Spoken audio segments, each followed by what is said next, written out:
The UFC has officially wrapped for 2024. We saw some great fights. We saw some bad fights. We saw some amazing cards, possibly the best card in UFC history. And we may have seen the worst card in UFC history as well. So stick around. Today, we're going to be ranking UFC pay-per-views from worst to best in 2024. I'm Wyatt, and this is Fight Society.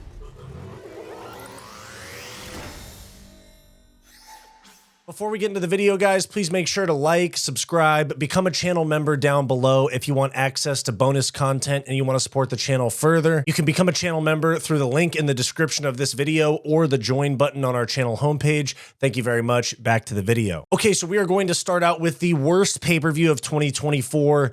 In my opinion, that was UFC 297, which was the very first pay-per-view of the year for the UFC. The main event of this card was Dricus du Plessis becoming the new middleweight champion over Sean Strickland via split decision. It was a tough card, I'm not going to lie to you guys. The only really highlights of the fight was Jazz Davidakis. She just beat the crap out of Priscilla Cachoeira. Gillian Robertson beat up Polyana Viana. And then we had Raquel Pennington becoming women's bantamweight champion after beating Mayra Bueno Silva in one of the absolute worst title fights we've seen in recent memory.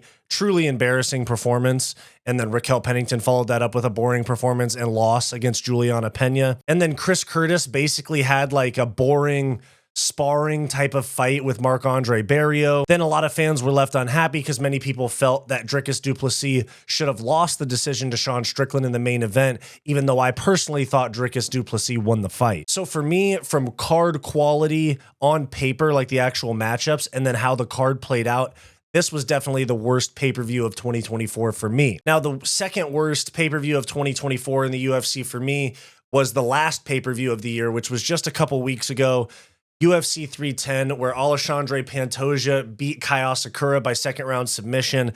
That was a good performance. Weird that that was the main event because Bilal Muhammad pulled out. It was a relatively undersold main event, but Pantoja looked fantastic. Other fights on the card, we had Shavkat Rakhmonov with a relatively boring decision win over Ian Gary. Really, the only exciting moment of the fight was Ian Gary taking Shavkat's back and almost getting a rear naked choke. And aside from that, we had Kron Gracie, Bryce Mitchell, incredibly annoying fight. Bryce Mitchell did well and TKO'd Kron Gracie with a slam. And then we also had two incredibly controversial split decisions. We had Ciryl Gane's win over Alexander Volkov, which was very, very dicey. I picked Ciryl Gane, and I thought Alexander Volkov won that fight. And then we also had Movsar Evloev potentially won a robbery over Aljamain Sterling. I personally thought that Aljamain could have won that fight.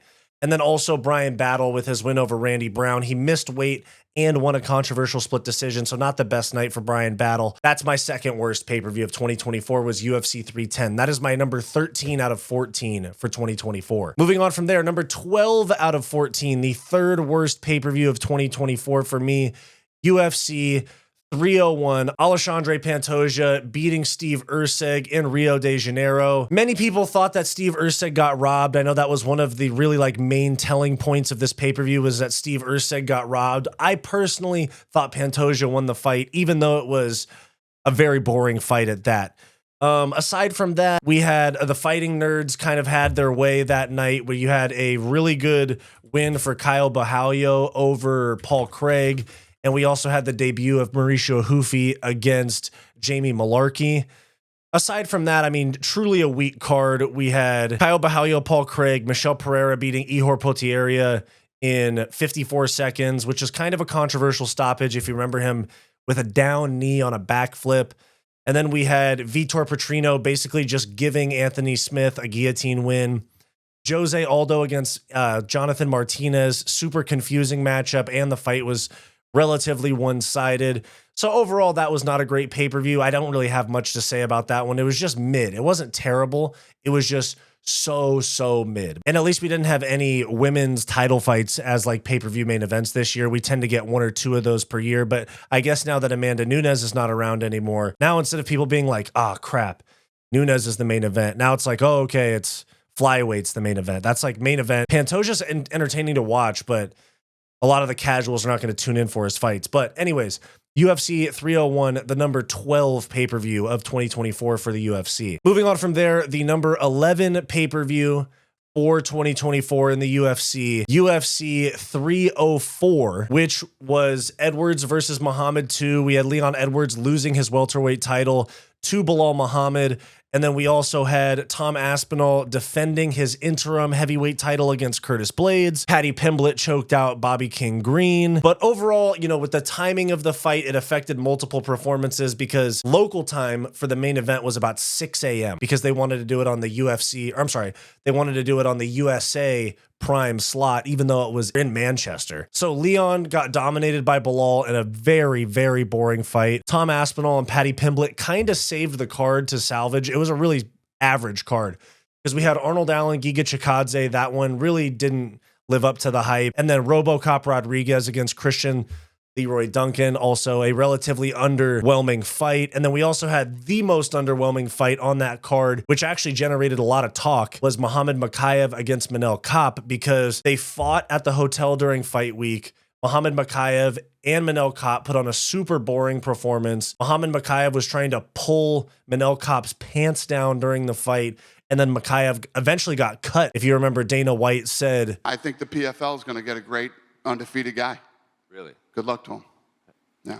So overall, a relatively underwhelming card, except for Paddy Pimblett and Tom Aspinall's performances. That was about it. There was a lot to talk about on the card. And, you know, there was like memes about people saying that Dana White was upset that Bilal Muhammad's champ now because he didn't look thrilled. But overall, not a great card. It's like a C level card. It's like if I was to grade it, it'd be like a C. Yeah, so moving on from there, the number 10 pay-per-view of 2024 for me, a good card, not a bad card.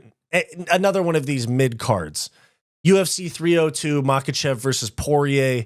That was in New Jersey. Arguably the title fight of the year, arguably the fight of the year in Makhachev versus Poirier. But aside from that, the card was super underwhelming. 9 out of 12 fights went to decision. We had Alex Morono and Nico Price on the main card.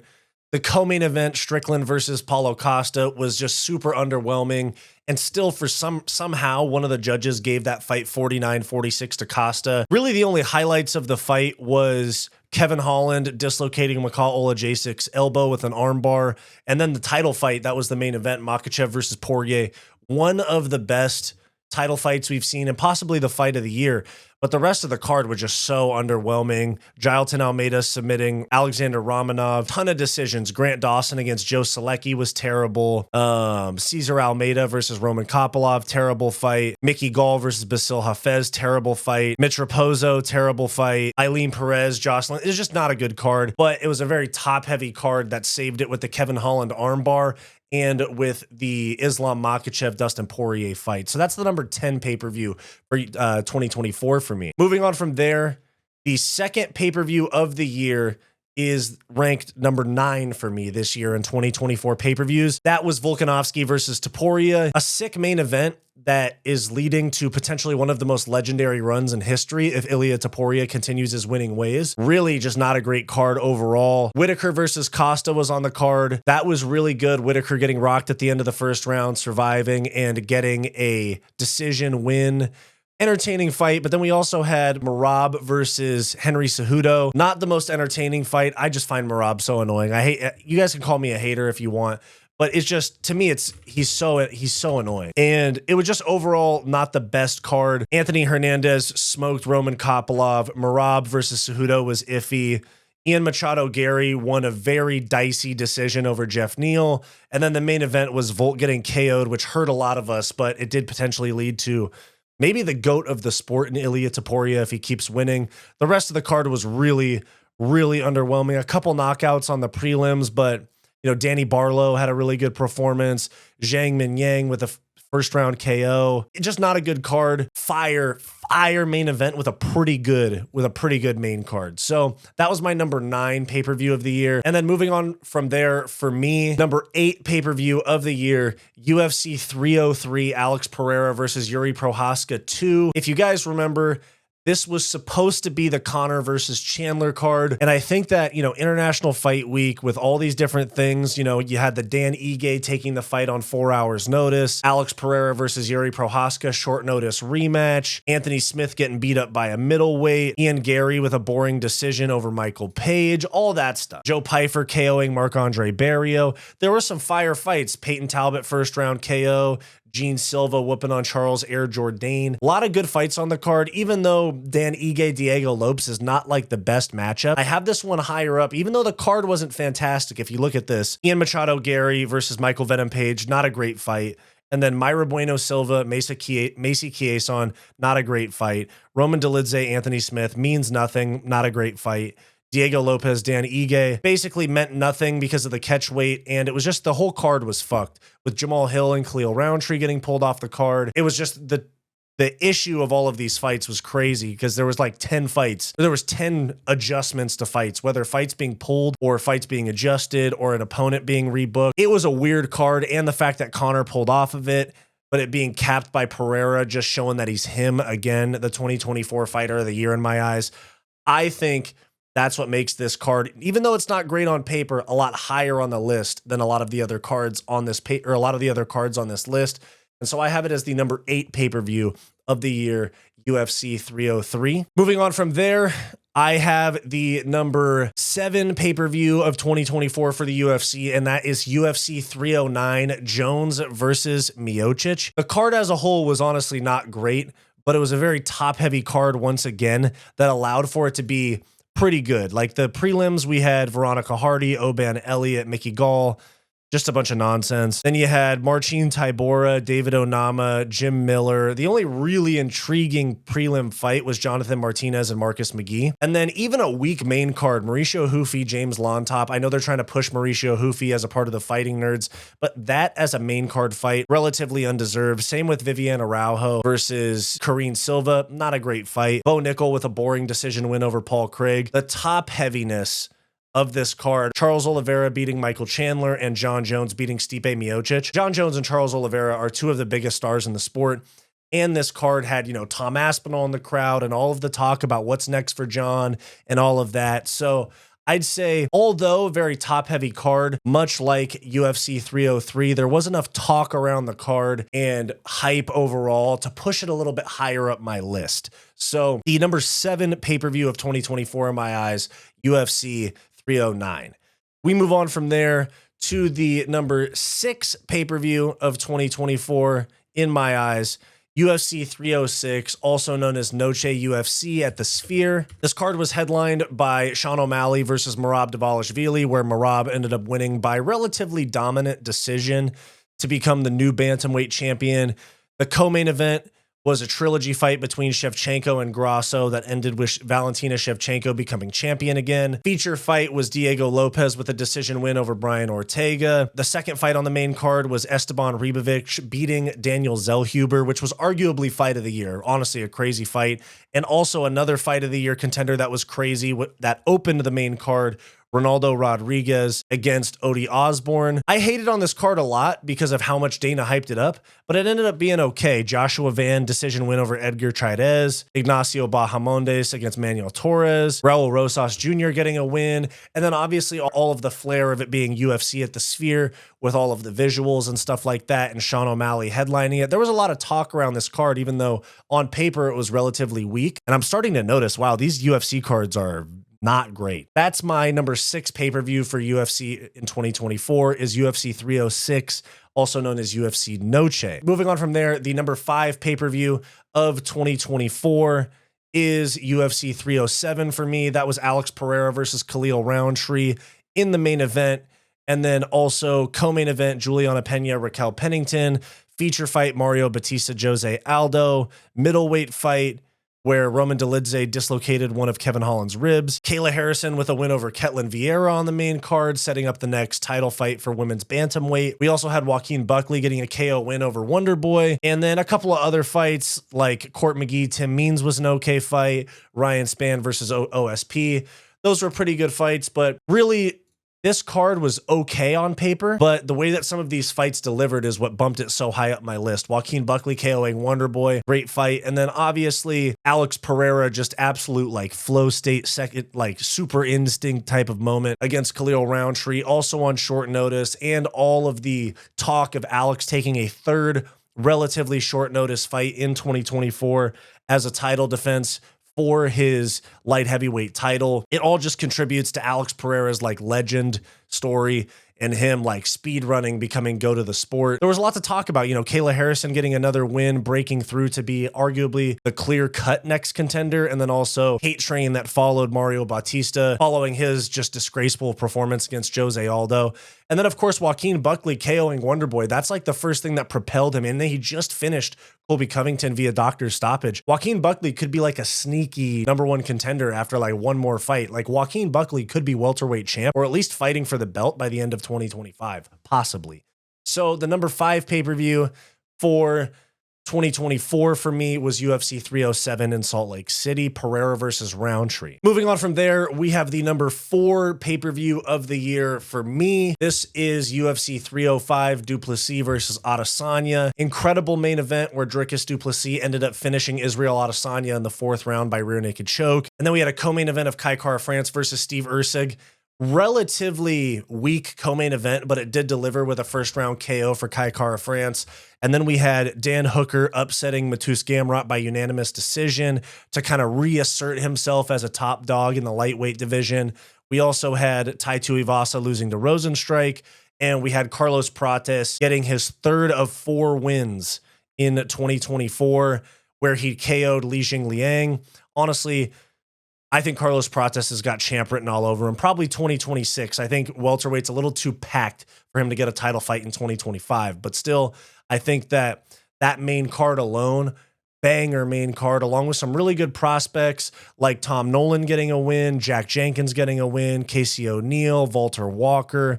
It was a really good card. And one of the more anticipated main events of the year was Duplessis versus Adesanya. It took them a little while for them to actually get around to that fight happening, you know, removed from their actual beef in the cage after UFC 290, I think it was. So it took a long time for them to actually fight. Great card. Adesanya not retiring after losing. I'm surprised by that, but I'm super fired up about it.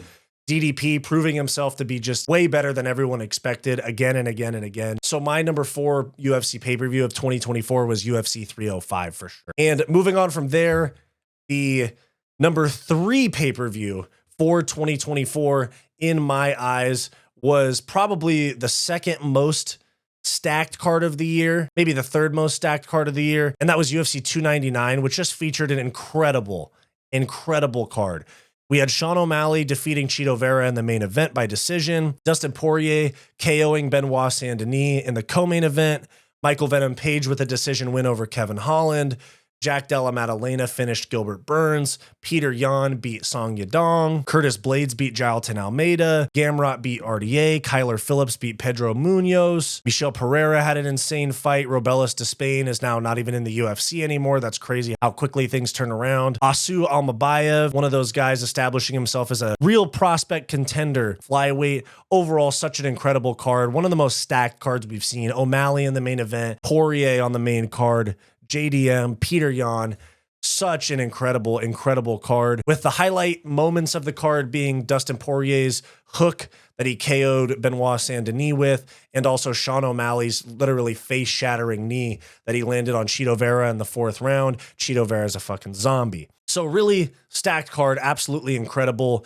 And the fact that it was followed up by UFC 300 is absolutely insane. We move on to my number 2 UFC pay-per-view of 2024, and that was UFC 308, Topuria versus Holloway. Just an incredible card. We had Ilia Topuria, 3rd round KO of Max Holloway in the main event. Another star-making performance, KOing Volkanovski and Max Holloway in the same year is insane. Co-main event, Hamzat Chimaev absolutely steamrolling Rob Whittaker and like breaking his jaw or something like that. Magomed Ankalaev with a relatively underwhelming decision win over Alexander Rakic, but he's probably going to be Alex Pereira's next opponent. Lerone Murphy staying undefeated in a decision win over Dan Ige.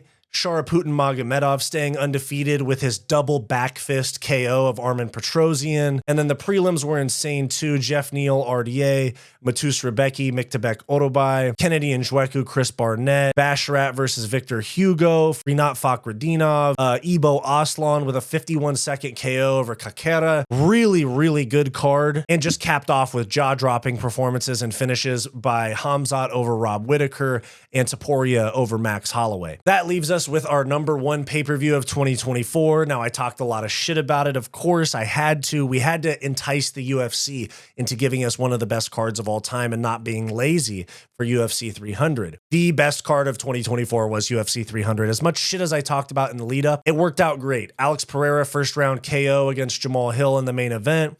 Weili Zhang with a 5-round decision over Yan Xiaonan. Max Holloway with absolutely no doubt the knockout of the year over Justin Gaethje, buzzer beater KO in a BMF title fight. Charles Oliveira, Arman Tsarukyan, insane fight that Charles Oliveira almost won twice with submissions. Bo Nickel versus Cody Brundage on the main card, relatively good performance. Probably the most insane prelims that we'll ever see. Yuri Prohaska versus Alexander Rakic, Aljamain Sterling, Calvin Kattar, Kayla Harrison, Holly Holm, Diego Lopez, Sadiq Youssef, Moicano versus Jalen Turner, Bobby Green, Jim Miller, Davison Figueiredo, Cody Garbrandt, Andrade Marino Rodriguez. Insane card. Realistically, as much shit as I talked about in the lead up, in post, it's probably the best card that we ever got and probably the best card that we'll ever get until like UFC 400, which isn't going to happen for 8 years or something like that. So that's my #1 card of 2024, UFC 300. We're moving in this direction of the UFC really heavily top loading a few cards a year